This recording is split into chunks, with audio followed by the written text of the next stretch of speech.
తర్వాతనే లోపల నుండి హృదయం నుండి కూడాను పవిత్రమైన వాక్కు వెలువడుతుంది. Therefore, when once we have the good vision, there comes out verbally the good word out of heart. హృదయం నుండి వచ్చేటువంటి వాక్కులే నిజమైన వాక్కులు.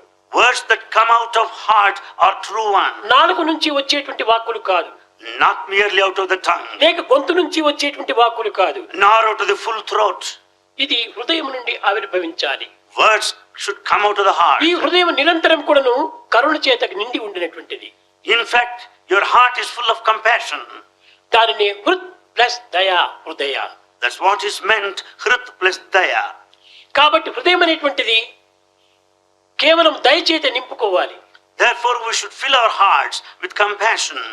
అప్పుడు సమ్యక్ దృష్టి, సమ్యక్ వాక్కు, సమ్యక్ శ్రవణం, సమ్యక్ కర్మ అన్ని కూడాను సమ్యక్ దృష్టిగా ఏర్పడుతుంది. Then we'll have good vision. We'll be able to utter good words, entertain good listening, and take to good activity. కనుక ఏ వాక్కు చేసినప్పటికీ, ఏ దృష్టి చూచినప్పటికీ ఇది హృదయం నుండి ఆవిర్భవిస్తున్నదా లేక నా యొక్క నేత్రం నుంచి వచ్చినదా అనేటువంటి పరీక్ష మనం చేయాలి. Therefore, I have to examine clearly whether words come out of our heart, whether the vision comes out of our heart or not.